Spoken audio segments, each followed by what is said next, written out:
Chapter 9. Grandpa Joe Takes a Gamble. The next day, when Charlie came home from school and went in to see his grandparents, he found that only Grandpa Joe was awake. The other three were all snoring loudly. "Shh," whispered Grandpa Joe, and he beckoned Charlie to come closer. Charlie tiptoed over and stood beside the bed. The old man gave Charlie a sly grin, and then he started rummaging under his pillow with one hand.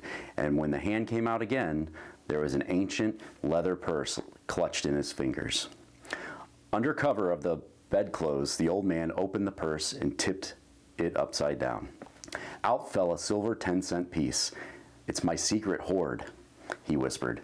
"The others don't know I've got it, and now you and I are going to have one more fling at finding the last ticket. How about it, eh? But you'll have to help me." "Are you sure you want to spend your money on that, Grandpa?" Charlie whispered. "Of course I'm sure," sputtered the old man excitedly.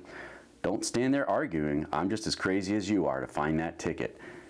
Here, take the money and run down the street to the nearest store and buy the first Wonka candy bar you see and bring it back to me, and we'll open it together." Charlie took the little silver coin and slipped quickly out of the room. In 5 minutes, he was back. "Have you got it?" whispered Grandpa Joe, his eyes shining with excitement. Charlie nodded and held out the bar of candy.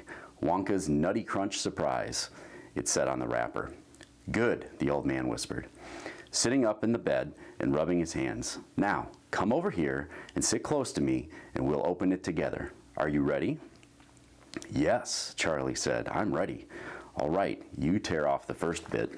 "No," Charlie said, "you paid for it. You do it all." The old man's fingers were trembling most terribly as they fumbled with the candy bar. "We don't have a hope, really," he whispered, giggling a bit. "You do know we don't have a hope, don't you?" "Yes," Charlie said, "I know that." They looked at each other and both started giggling nervously. "Mind you," said Grandpa, "there is just that tiny chance that it might be the one. Don't you agree?" "Yes," Charlie said, "of course. Why don't you open it, Grandpa?" "All in good time, my boy, all in good time. Which end do you think I ought to open first?" "That corner. The one furthest from you. Just tear it off a tiny bit, but not quite enough for us to see anything." "Like that?" said the old man.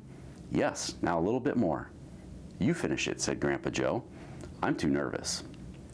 "No, Grandpa, you must do it yourself." "Very well then, here goes."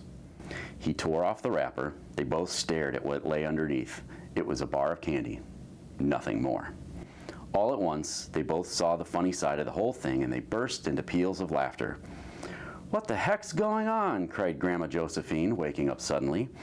"Nothing," said Grandpa Joe. "You go back to sleep."